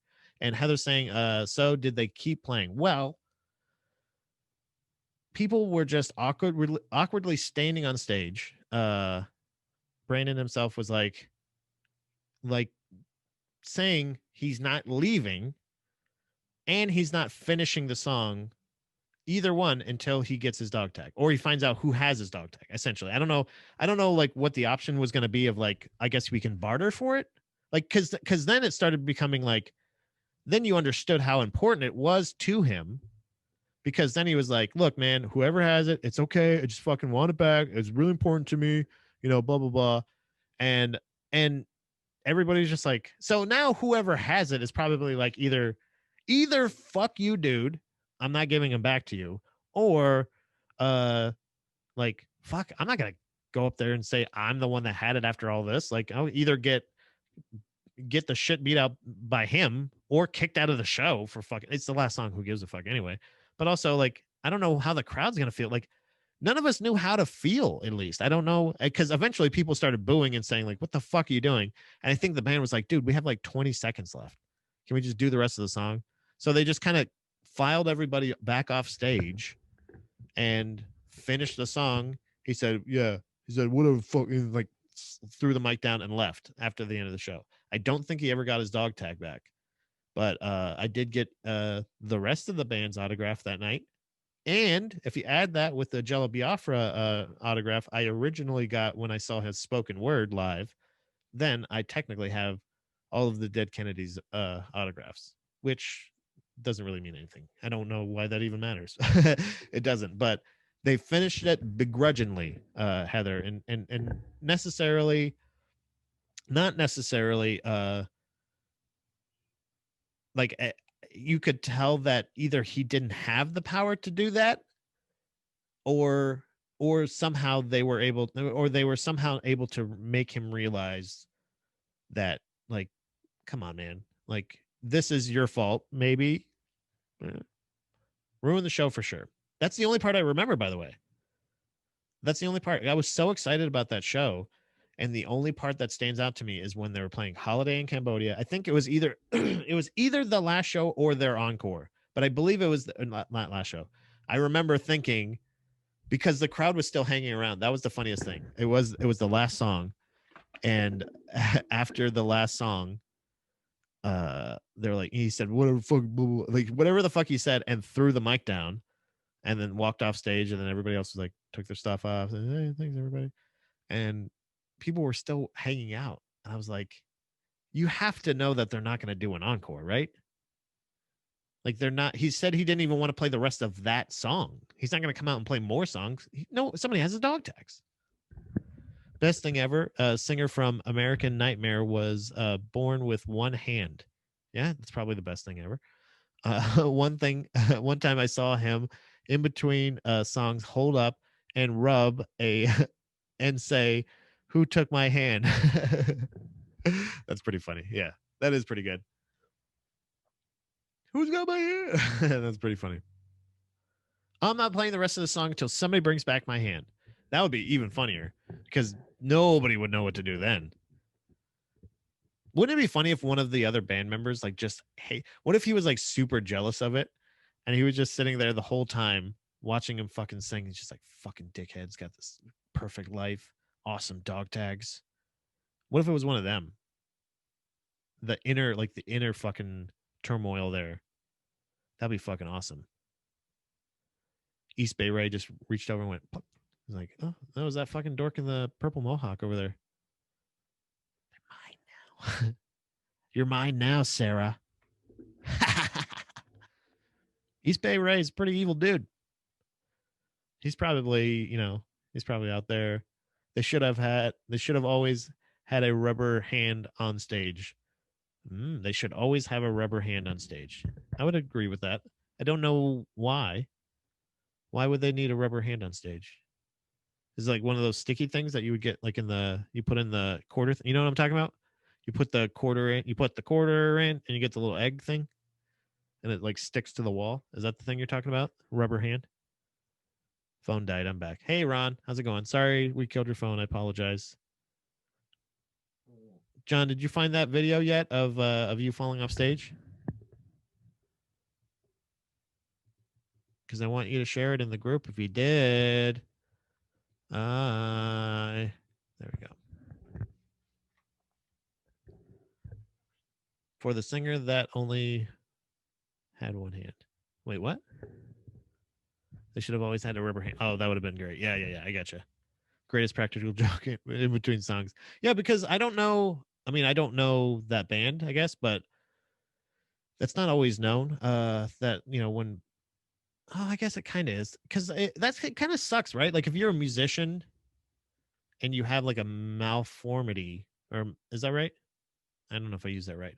If you have a something fucked up with one of your limbs, like there's that's what unfortunately that's what you become known for, right? Like because I think there's Tony Iommi. He's a guitar player from Black Sabbath. I believe he lost like the tips of his fingers on his fretting hand uh, uh for like in a factory accident or something like that. The drummer from Def Leppard is he only got one arm. We all know that. What else? That guy with that the guy from Hatebreed missing a thumb, right? They call him Joey Thumbs, I think. Even like it's like you're always like known for that thing, so it is a little bit harder to. But that would be funny if somebody wasn't familiar with them, especially for that joke. Uh, look up this day. Look up this day forward end of August on YouTube. The video opens on me. That's awesome. Hell yeah. For the singer. Yeah. I think that would be great. Yeah. John Montag's pounding off in the comments. Check out so everybody look up this day forward dash end of August on YouTube and you'll see John uh not making it. Stage diving. That's pretty awesome. So yeah, I think that's I think this is it's an exciting project that I hope I mean, I don't know. Is that a good idea? Is that a cool idea at least to think about like I've been exploring a lot more with music with doing the show Wawap with Andy. What about with Andy and Pat and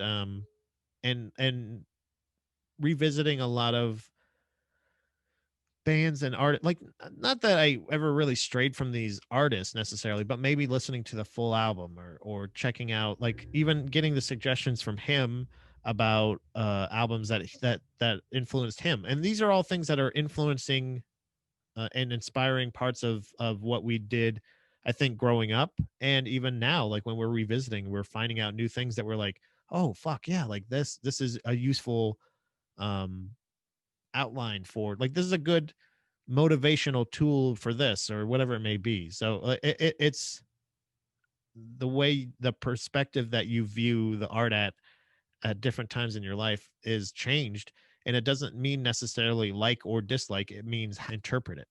And I think that's the most important part with especially music that you're already a fan of. You already know you like it, and especially when there's things that you realize like he had never heard.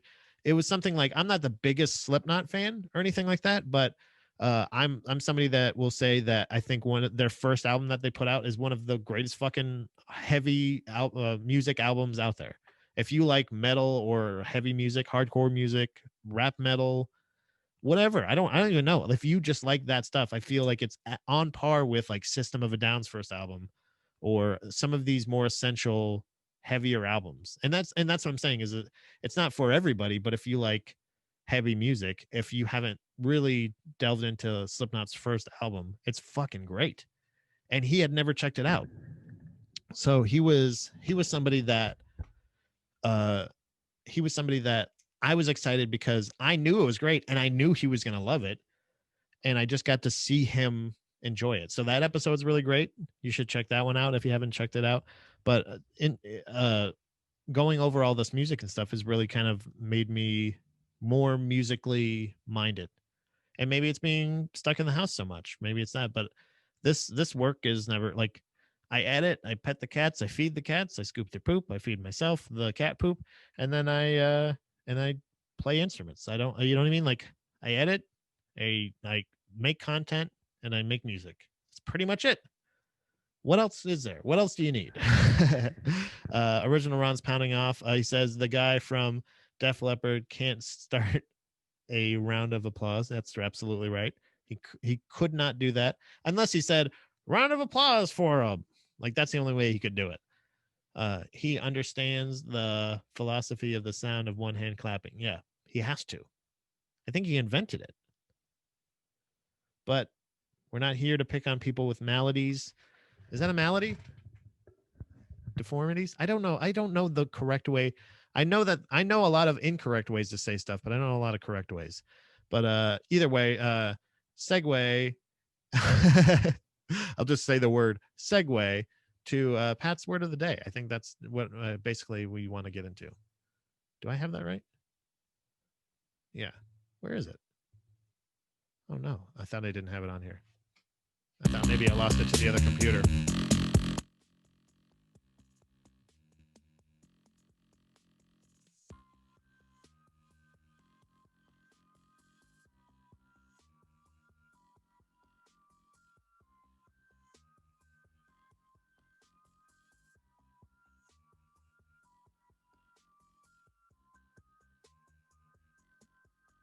I didn't know what that word was. Surprise, surprise. It's only a malady if you're ableist, which I don't think I am. I'm down for anybody doing anything. Oh, too much. Okay, he's kidding too much. Okay, sorry. I was like, wait, what are you talking about? But yeah, we are here on GDP Live to learn, to figure out new words with our new music, that new instruments that we're trying to learn as well. Again, if you are watching, please hit like and subscribe wherever you are, and that way I know that you're watching, and you know that I am here to make things better with words. Let's get into it. Today's word is a fucking doozy. It is going to be very hard for me to say and to spell. Yeah, I wrote it down very clearly, and it's just a weird combo of words. So I don't know. You're gonna get stabbed if you keep playing Premium Ron. If I keep playing, I'm not playing him. I am not playing him. He's not. Or no, if you keep playing, sorry. He's sorry. If you keep playing Premium Ron, if you keep playing, comma, Premium Ron. I think that's what it was. Isn't that funny how I knew that? Reading and comprehension, baby. Not just a hat rack. But today's word, all right.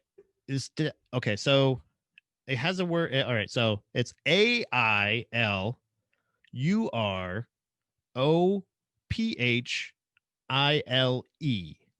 One more time. It's a long one too. AILUROPHILE.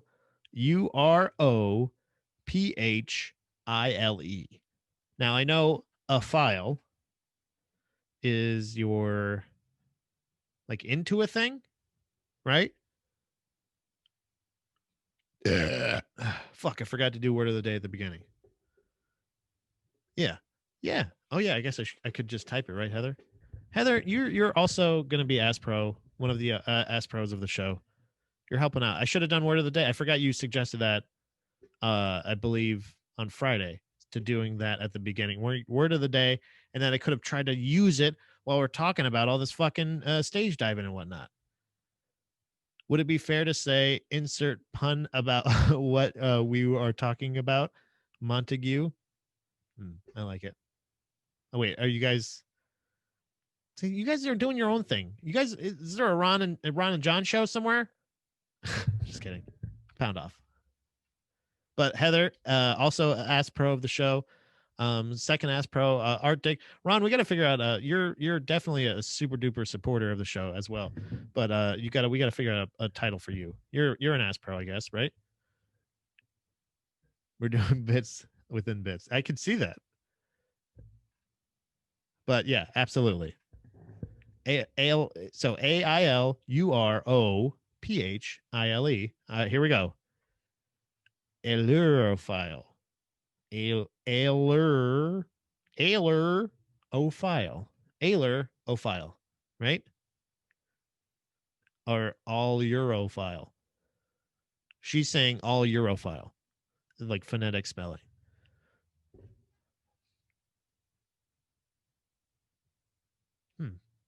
I don't know. Let's find out. Ailerophile? Allure? Isn't Allure, isn't that a magazine? All right. Oh, Lightning announced a roster. It's coming up. Here comes hockey, guys. Are you excited? Okay, so it is a noun. It's Greek, early 20th century. A lorophile. A lorophile. I think we nailed it. I think it doesn't have to be a lorophile. It could be a lorophile. So I think you nailed it, Heather. A lorophile. A lorophile. So a lorophile, and it's got a picture. I don't know if you can see this. It's got a picture of a kitty cat. It's got a picture of a little kitty cat on there. See that? Can you see? I don't know. Where is it? You can't see it. Doesn't matter. Imagine a picture of a person holding a kitty cat. There you go. It's a cat lover. Holy fuck. If this is not targeted ads, I don't know what the fuck this is. This thing, again, I've been doing weeks of this, and I also have been recording, streaming, and posting them to the internet for as many people as possible to watch. And so it's not necessarily that targeted. They're a little late if it's targeted. But what did the voice sound? Why did the voice sound like Lemaire? I don't know. Did it? A lorophile. A lorophile. It sounds like Droopy Guy again. A lorophile. A lorophile. I'm a cat lover. A lorophile. I'm a lorophile. Examples of a lorophile in a sentence. By the way, that's the only term. It's you are so an allure. So the phonetic spelling of it, and again, if I may, the correct spelling for it is AYELUUREFAYHL.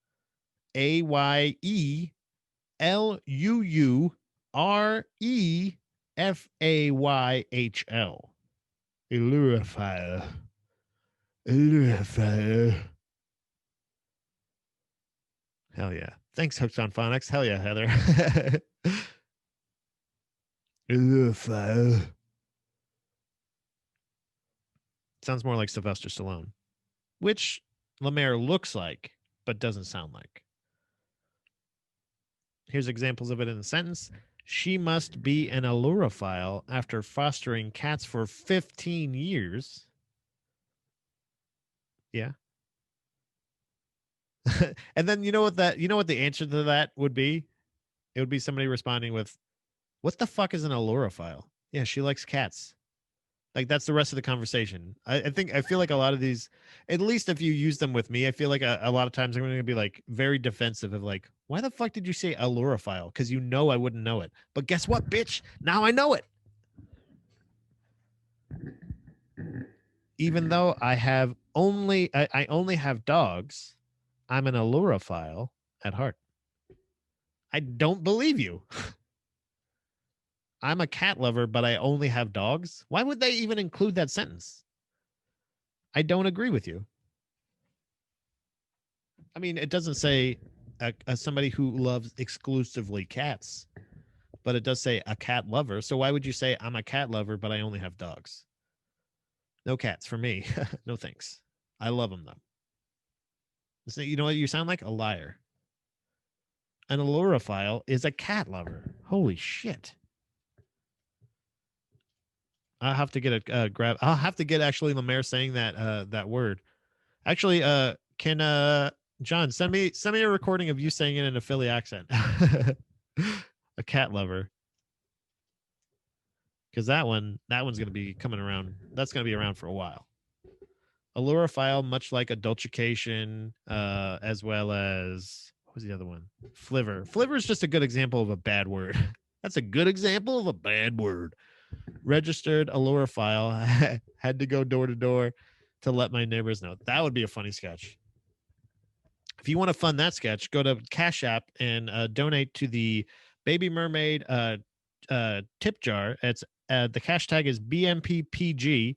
And if you go there, you will be able to fund the sketch where I go door to door and introduce myself to my neighbors as a registered allurophile. That would be fucking hilarious. And I will do that. Especially because I'll be wearing a mask. You know what I mean? They won't know who I am.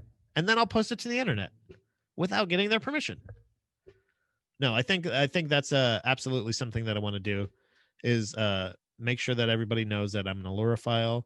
loud and proud, but also officially registered. And I live right next door. So, you know, if you ever need a babysitter or anything like that, let me know. And then end it with that. What the fuck did you just say? So the 40-year-old cat lady down the street is an alloraphile, not a spinster. Yeah, I never understood spinster. I just introduced Andy to a new term that he was not familiar with, that he was a fan of. So I'm already teaching people all over the place. Spinster made me think of it.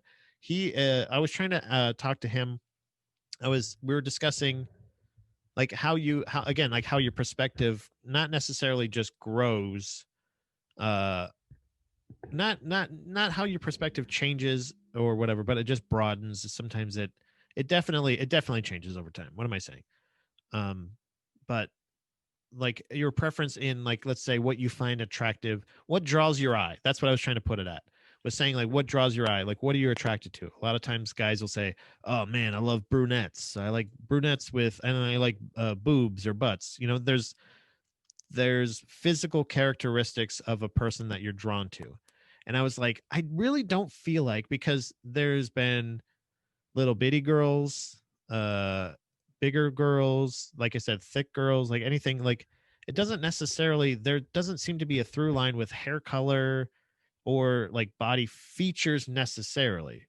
And not that I'm trying to just make sure, I'm not trying to boil it down to that, but it's just one of those things of like, not your porn search, but like literally just what attracts you, what would make you want to go up to a girl and talk to her, if you were like, if you, I don't know, like everybody has that bit of social anxiety for sure, but like what's the thing that you're like, man, look at, she's just look at that.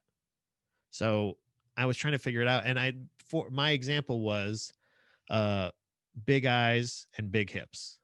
That's something that's a through line that has been with any infatuation or attraction. And it doesn't matter race, doesn't matter age necessarily, doesn't matter really anything. If you have like really pretty eyes and really and nice like wide hips, something about that, it's I'm just drawn to them. It doesn't matter. It's a weird thing like that, right?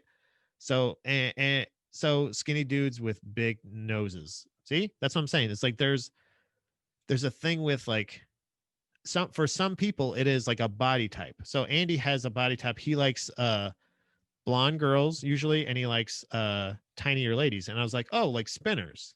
And he's like, what? I was like, yeah, it's like it's like a category. That's like a type of, it's I said it's not, I said I didn't know that it was not as well known as that. And then I explained to him that my the fact that I very rarely ever masturbate to porn, but I am very knowledgeable in it. And the fact that sometimes it's just kind of a hobby, I guess. And it's weird for sure, but it's also knowing about things that are going on, being up to date on it. Not so much with pop music or Ukrainian trip hop, Ron, but with porno. I introduced him, and he goes, "Wait, what was that?" He never heard of that category before. Spinners are basically short, like fit ladies, like little short ladies. Uh, and I think what it is basically you're able to sit them on your penis and you could spin them around. that's the that's where the reference comes from. So I explained it, and he was like, Pat, you just saved me how much time. Am I like, now you don't have to narrow it down, because it's not all, maybe it's not always a blonde or not always a redhead or whatever or anything like that. He's a married guy anyway. Like that's the thing, is you don't, it doesn't need to be this thing of like, it's weird to say what draws your eye, because we're both in relationships, we're both happily married, but it doesn't mean that you don't happen to see an attractive person. It doesn't mean that you weren't attracted to the people before them. It happens. So you have a type. It's okay. But that's the thing. Share your type. Whoever you like. If you like skinny guys with big noses, big eyes, big hips, fuck yeah, dude. Hell yeah, Ron. I forgot. We were on the same page with that. A lorophile, not a spinner. He's gonna say spinner. Yeah. Ron, you know me. I like it. I like them thick. Yeah. Casey likes them thick. See, that's the thing is like if you have it's a thing of like it's not always like it's weird because you say people go like, oh, this is it's a what's it called? Uh fuck, what's the word where you're superficial? You know what I mean? Like where you're only into their looks, superficial looks or anything like that. Uh and I don't think that's what it is because I think sometimes like for some ladies they go like, oh, I like a bit, like they go like, oh, I like a I used to think that I fell in the category of big guy with tattoos or whatever, but I was always just a fat guy. And I was a personality guy. That's the thing. Is I had to hope that I had to find somebody that really loves somebody with their personality. And Dom is attracted to that. Terrific. And then she's attracted to me physically. It's wonderful. Great. But that's still the thing of wait, hold on. She says, oh, I like him thick, shallow. I don't know what that is. That does that mean thick and shallow? Or yeah, oh, shallow. She was trying to guess the word. I was like, wait a minute. She was trying to guess the word I was thinking of. Yeah, it's not shallow or superficial, but it's just saying like it's like you saying this, but it's not even fetishistic either, Ron. But it's not a superficial thing where like it's not just saying like you it's your preference. It's literally just your preference, and it's not always even a physical or mental attraction. It's sometimes it's literally just saying like or maybe it's an attraction based on something else. Like maybe with Casey, maybe thick guys make her feel safe and like warm or whatever. I don't know. Not that women all want to feel safe or anything. Everybody wants to feel safe and warm when they're embraced. Some guys like shorter ladies, like spinners or something like that, because they like to be able to like envelop them. You know what I mean? Like to make them. They want to have a feeling that they're making somebody. They can make someone safer to protect them.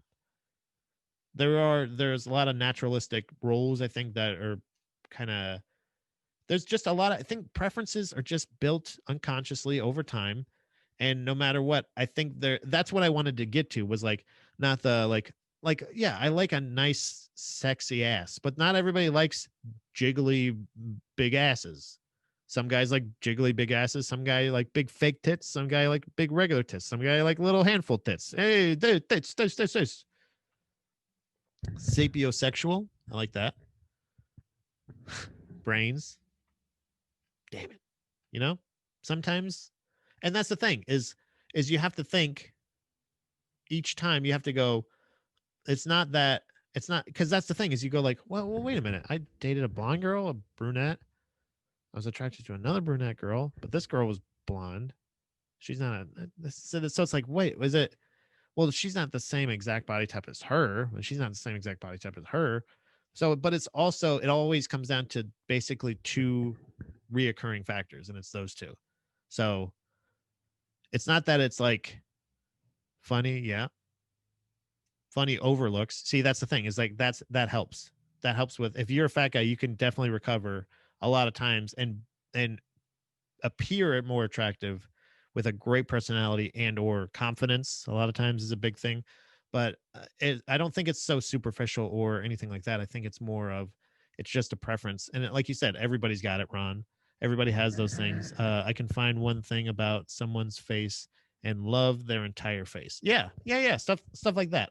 And that's another thing that I realized too was like if I see there like a really pretty person or girl or something like that, somebody that's like maybe however you want to consider it, non or traditionally hot, however you want to say, let's just say somebody that is visually appealing and to me, and then I find out they have a shit personality.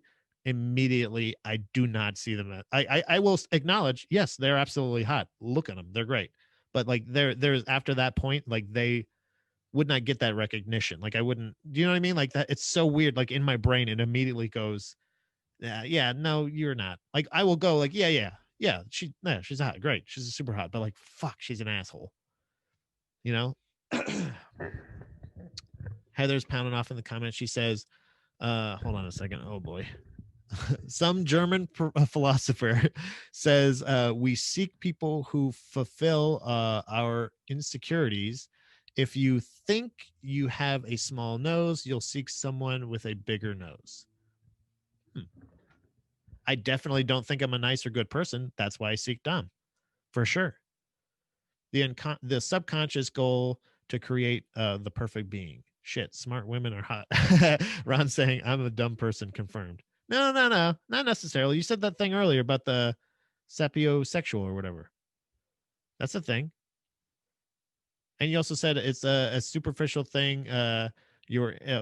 Fetishistic. It's a superficial thing that you're into. It's normal. Everyone has them. Yeah, it's just your thing. It's your fetish, I guess. Your thing. I like saying thing. The subconscious goal to create a perfect being. So yeah, that's the thing. Partnerships. Either way, it doesn't have to be man and woman or anything like that, but it does have to be yin and yang. I really do. I think in a successful relationship, you need yings and yangs, and that's, I don't know. I like them blind, bearded, and from Tampa.